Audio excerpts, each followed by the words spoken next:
Rob, do you mind holding that? That'll be, because that thing's going to keep coming down. Yep. Talk. 1 2 1 2 1 2. Yep. Thanks. Noel, we're putting you to work. I love it. Once an organizer, always an organizer, right? 25-year-long campaign. Right, exactly. I know. Okay. Bailey, do we want two folks with larger signs? And feel free to come up, you guys. Don't be shy. Feel free to come right on up. Yeah. Make sure you're in the shot. Would anyone like to hold a larger sign right on this side? Okay. You guys are all set, I assume? Okay.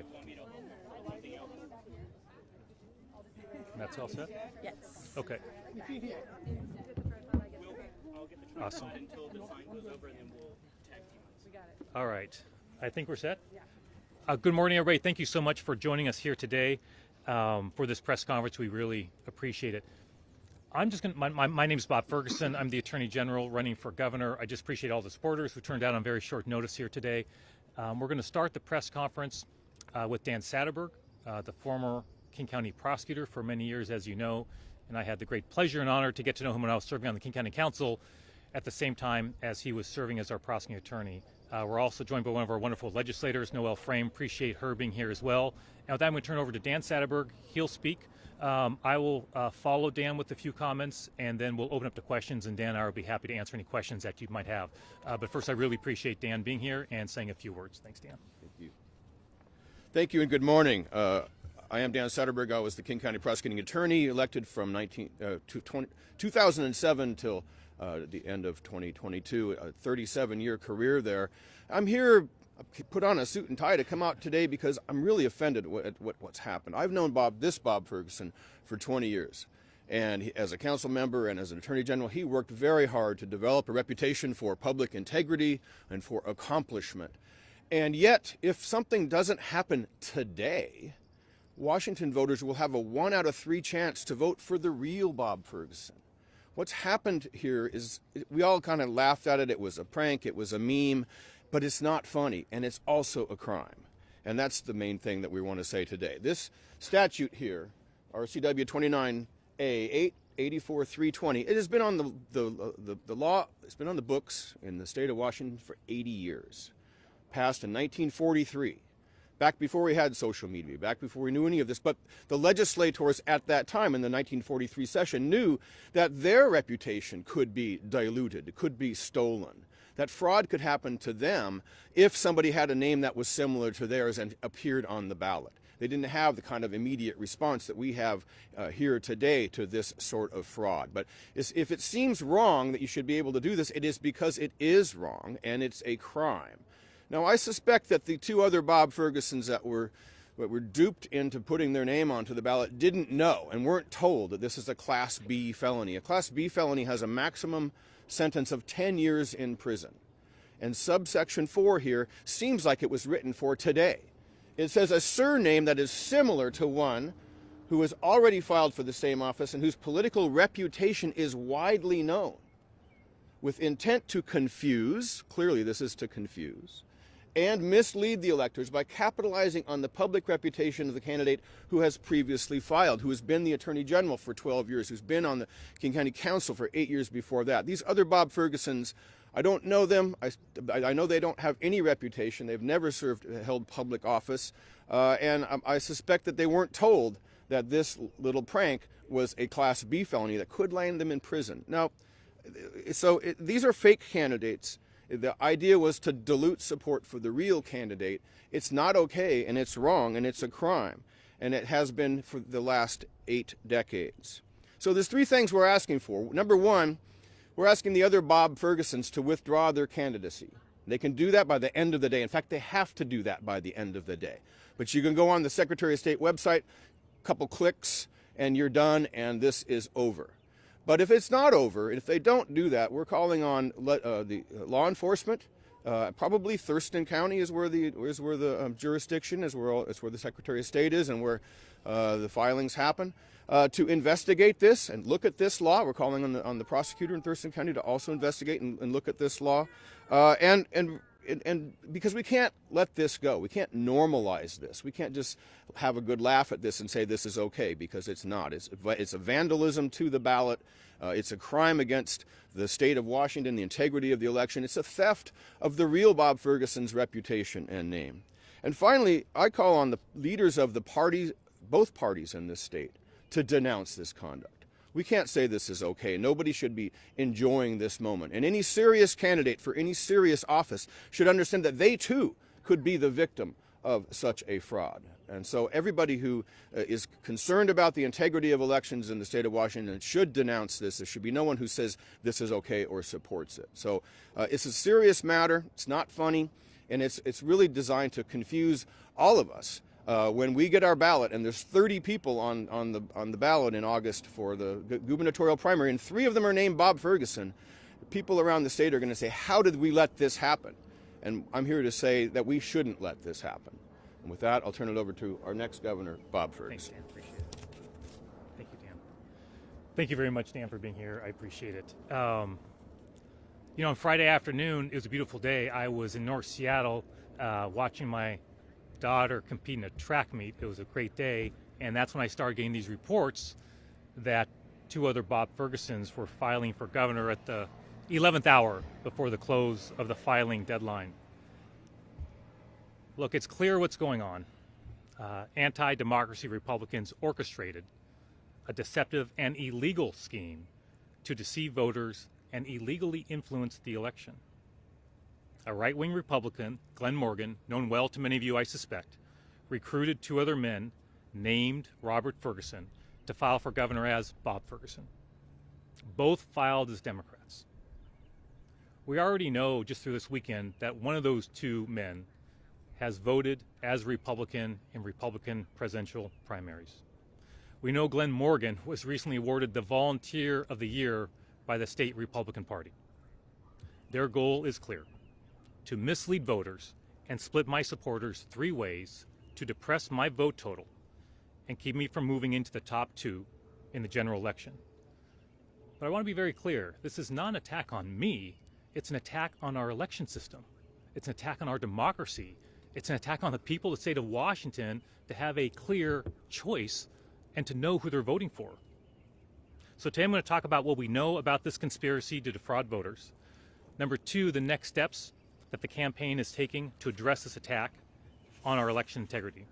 And 3, I do have a few thoughts I want to share about Dave Reichert and his silence in response to this development. So there are 2 other Robert Fergusons who have filed. One is from Yakima. Robert Arthur Ferguson is from Yakima. The other is from Graham, Washington. Robert Benjamin Ferguson. Both are registered as Robert Fergusons. Both filed late Friday, as you know. They both filed literally within minutes of each other for governor.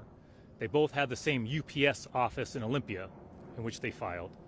And they both had the same campaign manager. That's Glenn Morgan, the Volunteer of the Year from the state Republican Party, who was recently on a panel discussion with Jim Walsh, state Republican chairman, just last month. And again, Glenn Morgan's politics are well known to any of you who follow local politics.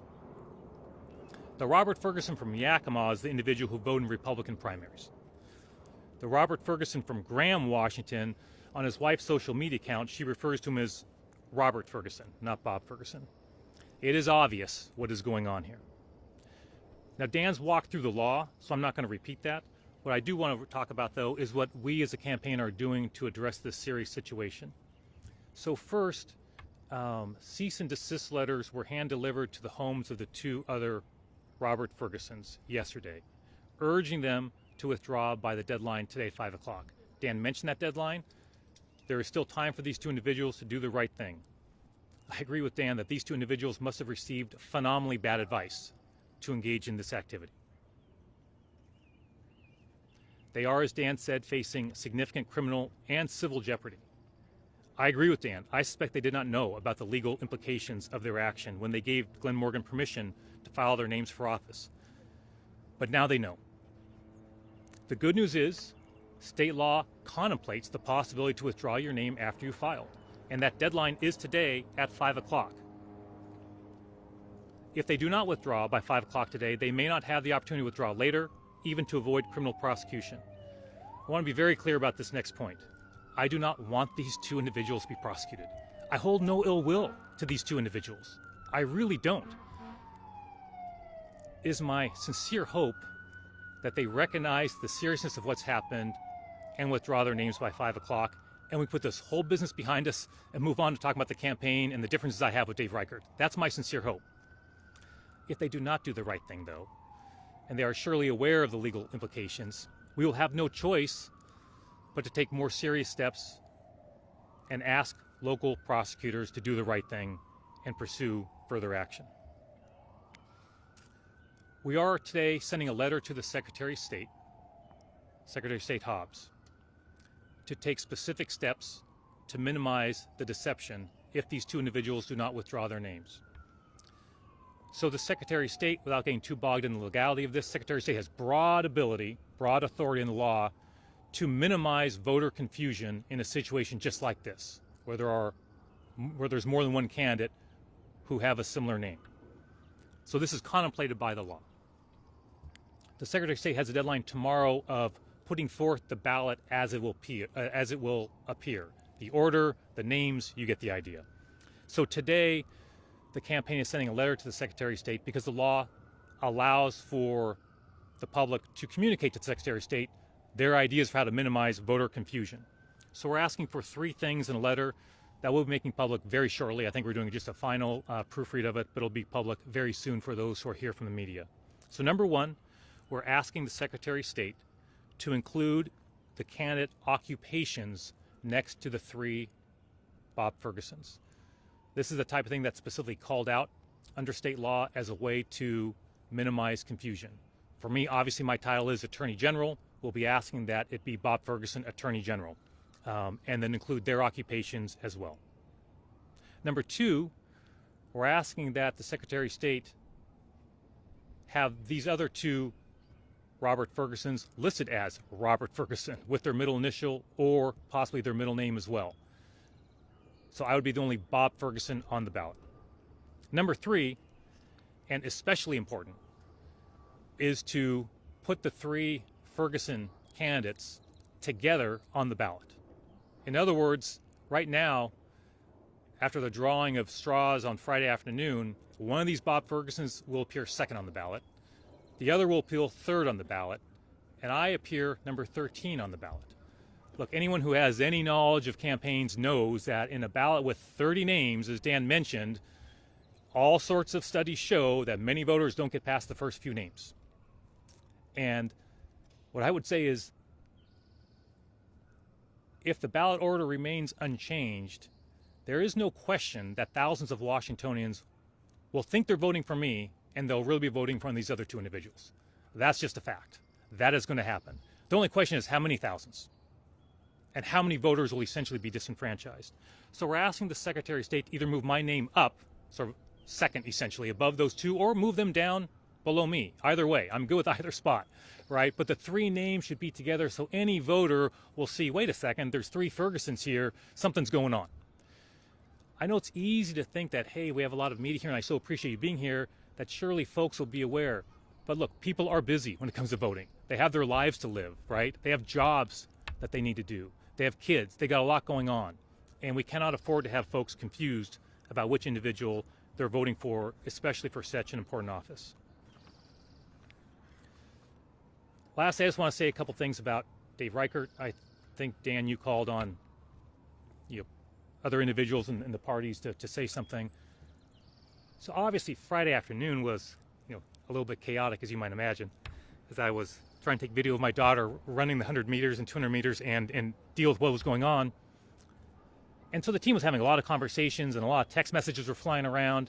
And at some point, some of the team asked, what do you think Dave Reichert's going to say about this? I'll be perfectly honest with you. I said, I have no doubt that Dave Reichert will issue a statement in a matter of hours denouncing this. I have no doubt about that. This is so beyond the pale, so unacceptable. Such a violation of election integrity that the bare minimum is to issue a statement saying this is wrong and telling these 2 individuals to withdraw. Look, it's now been 3 days. He has not uttered a word about this. a man who seems to care about enforcing the law. He talks a lot about it on the campaign trail. He seems to only care about enforcing the law in certain situations. He doesn't mind if someone's violating a criminal law if it benefits him politically. I'm sorry. We have national threats to our elections. We have threats to our democracy. This is a threat to our election system. And for God's sakes, if you can't have the decency and the most basic sense of fair play to utter the words, "This is unacceptable," and to call upon the Republican Party and these individuals to withdraw, it speaks volumes about him and reveals he lacks the political courage to be the governor of this state. Hey, last thing I'll say is I grew up not too far from here. Look, my late mother and father, they were proud Republicans, okay? One of Dan Evans's first events when he ran for governor as an unknown state legislator in 1963 was at my parents' house. It was his first or second coffee that he had with supporters at my parents' house. They were PCOs. I'm proud that I have correspondence from Dan Evans to my father, notes my dad kept about organizing volunteers, knocking on doors, putting up yard signs for Dan Evans. My dad and mom were deeply involved in Dan Evans' campaigns back when he was a political unknown. That is not my mom and dad's Republican Party right now. It is sad that the Republican Party cannot denounce what is going on. It is sad that their leading candidate, their standard bearer for office, cannot muster the political will to say this is a fundamental attack on the election system. So, look, at this point, I'm not expecting Dave Reichert to do the right thing, but I do think it's worth noting as a very sad commentary on the state of the Republican Party that this is what we've come to. I so appreciate you all being here. Appreciate the supporters who are here as well. And Dan, of course, you being here. And Dan are happy to answer any questions that any of you may have. So we'll just open it up.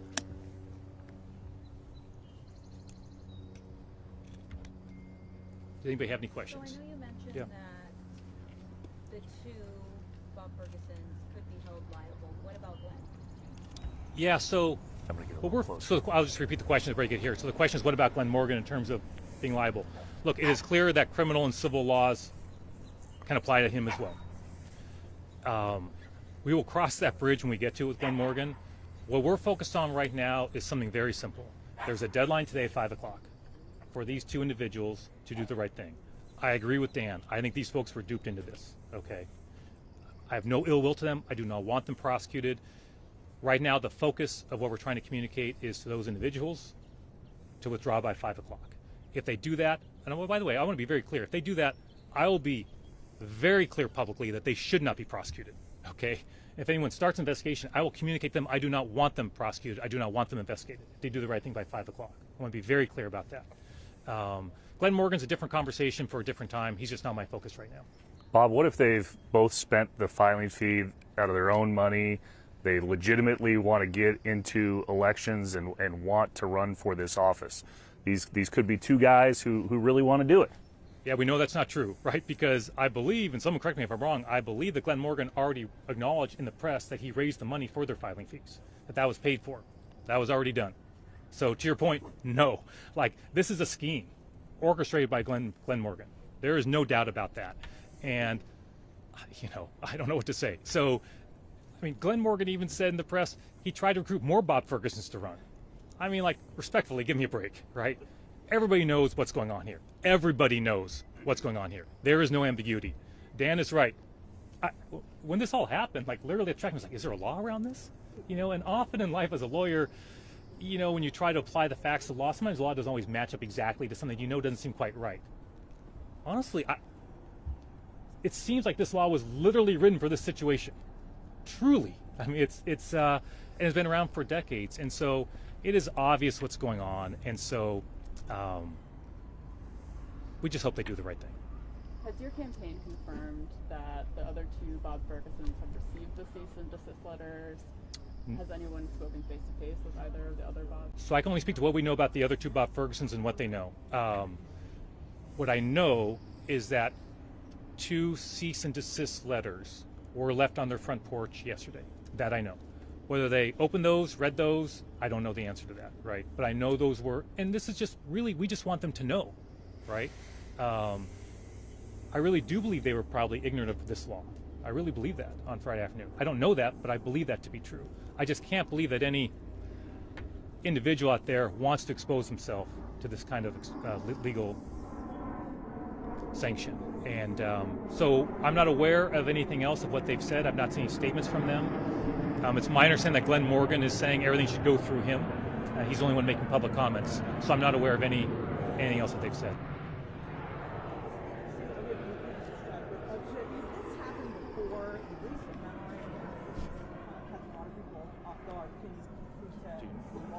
I don't. Yeah. I'm not aware of it. So Dan is saying he's not aware of it. I certainly am not aware of it. Look, I'm a political junkie, right? I follow campaigns. I read about campaigns locally, nationally. It's a big part of my life, right? And I have to say, I'm not aware of anything remotely similar to this for an office of this magnitude. To have multiple people with the same name filing as the same party at the last minute, that is so obviously orchestrated. In fact, Glenn Morgan admits to orchestrating it. He just wishes he could add more Bob Fergusons. And what I just will add to it is that I hope they do the right thing. If they do not, I want to be clear, the Secretary of State has a duty here to act. He has a lot of discretion. He can do a little or he can take the steps we outlined. And I'm sorry, Steve Hobb has a duty here, because if he does not take the steps we've outlined, this will be the new normal in your politics. Take it to the bank, okay? Next time there's a major election, you can absolutely expect multiple names to appear on the ballot and the same political party, right? That's what's going to happen. And so I want to be very clear, the Secretary of State needs to take all three of those actions, including changing the ballot order, which I think is absolutely critical and absolutely fundamental to at least give voters a fighting chance to realize, whoa, something's going on here, and I need to dig a little bit further and figure out which of these Fergusons I want to vote for. I'll ask one not related to elections, but you are we'll distinguished. Talk later then, I'm sure, but go give it a try anyway, Chris. You're a distinguished alumni at the University of Washington. You are the top prosecutor in the state. You want to be the governor. You know what's going on at the UW over the last couple of weeks. If you're elected governor, what would you do to find a solution there to make everybody happy? Happy to chat with you separately. We obviously have a very specific focus here. What I just will say is, look, as a graduate, all students have the absolute right to attend classes safely and experience a campus environment safely. That's fundamental. That has to be enforced.